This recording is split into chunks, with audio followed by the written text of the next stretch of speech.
So here we are again. And I honestly didn't think we'd be revisiting the Willow Tate Breaks Bad narrative quite this hard, but wow. Just wow.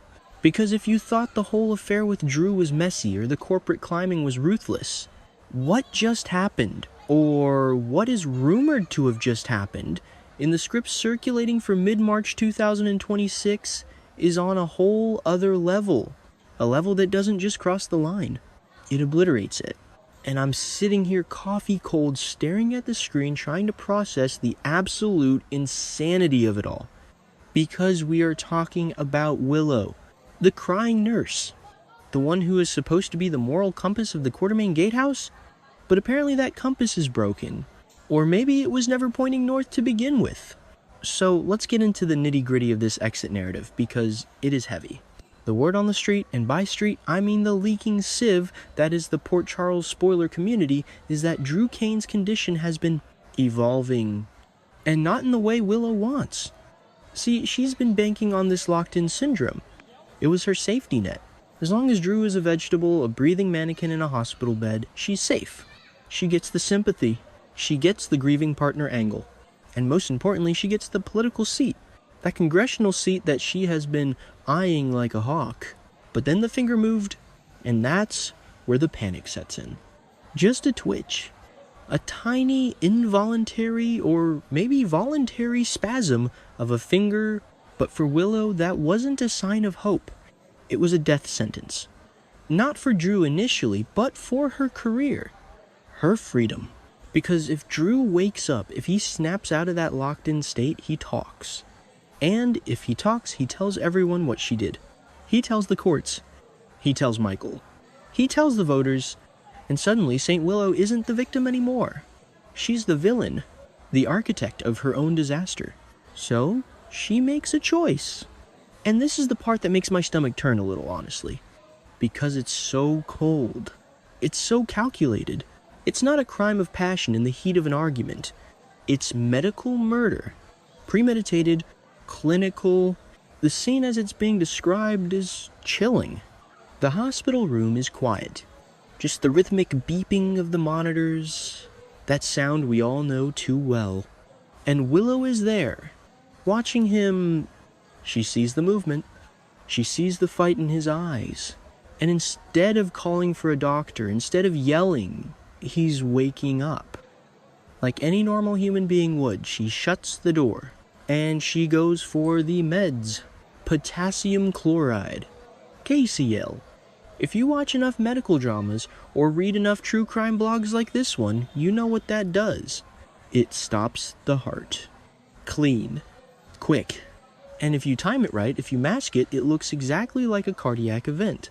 A complication from the stroke. A tragic, unavoidable end to a tragic story. No autopsy needed if the doctor signs off on cardiac arrest due to stroke complications, right? That's the gamble. So she swaps the bag. Or she injects the port. The details are a bit fuzzy on the exact mechanics, but the result is the same. She pushes the plunger. And she watches. This is the part that gets me. The writers, if this is true, are giving Cameron Mathison a hell of an exit scene. Because Drew isn't unconscious, he's locked in. He can see. He can hear. And he can feel. So he's lying there, unable to move, unable to scream, watching the woman the woman he has this complicated history with literally murder him. And his eyes go wide. That's the detail that keeps popping up in the leaks. Drew's eyes widening in sheer absolute horror as the drug hits his system. He knows. He knows exactly what she's doing. And she knows he knows. There's this moment of silent communication between them. A final twisted intimacy. She isn't looking away. She's looking right at him. Cold, detached, maybe even a little sad in a sociopathic kind of way. Like, sorry, it had to be this way, Drew, but you were in my seat. And then the monitor goes flat. That long, high-pitched tone. The sound of a character exit. And Willow, she doesn't scream. She doesn't cry immediately. She just finishes the job. She closes the medical file. She arranges the blankets. She prepares the grieving widow face for when the nurses come running. It's terrifying. It's the kind of villainy we usually see from a Cassadine, not the girl who used to teach elementary school.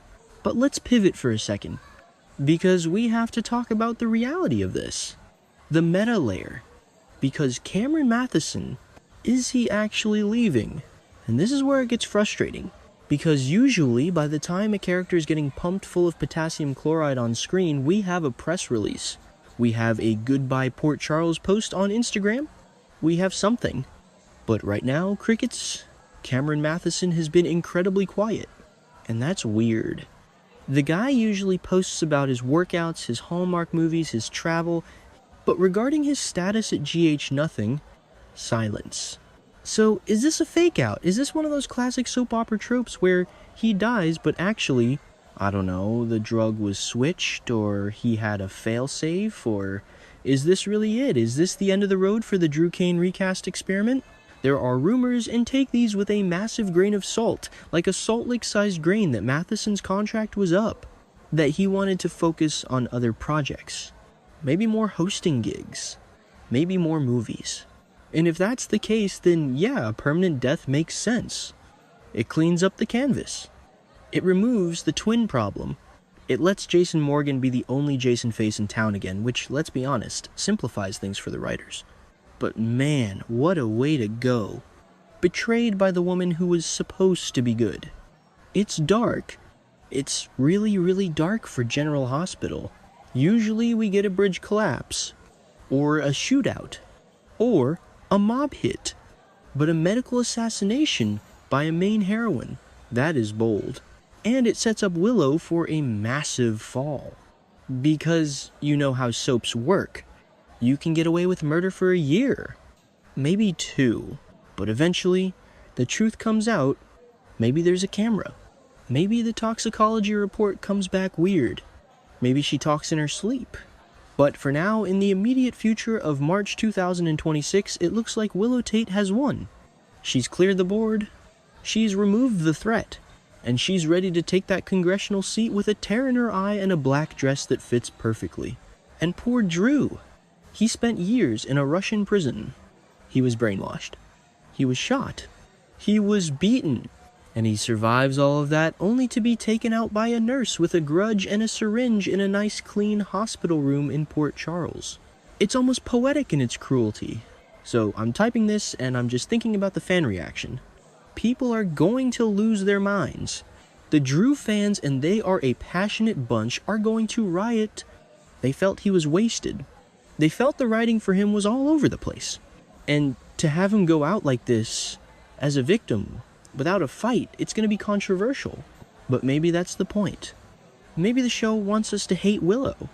Maybe they are fully committing to her villain era. And if so, bravo. Because this is supervillain stuff. This is Nellie Benson level stuff, but with better PR. And I have to wonder about the actor himself. Cameron. If this is his exit, did he like it? Did he pitch it? Or was he just handed the script and told, okay, lie there and look scared while she kills you? Actors usually want a blaze of glory. A hero's death. Saving a kid from a burning building. Dying in a hospital bed murdered by your ex-lover. It's tragic, but it's not exactly heroic. But it is memorable. I'll give them that. It is a scene that people will be talking about for a long time. The look in his eyes, the steady hand of Willow, the finality of it, and let's not forget the political angle. Willow wants that seat, and with Drew dead, she gets the sympathy vote. The grieving fiancé who is carrying on his legacy. It's disgusting. And it's brilliant. It's the kind of plot twist that makes you want to throw your remote at the TV, but you also can't look away. So is it true? Is Cameron Mathison really gone? Or is this just another Friday cliffhanger that will be undone by Monday? Oh, it was a dream. Oh, the syringe was empty. Oh, he was wearing a wire. Okay, wearing a wire in a hospital gown is tough, but you get my point. But the specificity of the spoilers, the potassium chloride, the locked-in panic, it feels real. It feels like a definitive end. And if it is, then R.I.P. Drew Kane. You deserved better. You deserved a better storyline, a better romance, and certainly a better death. But in Port Charles, nobody gets what they deserve. They just get what the writer's room decides is shocking enough for sweeps.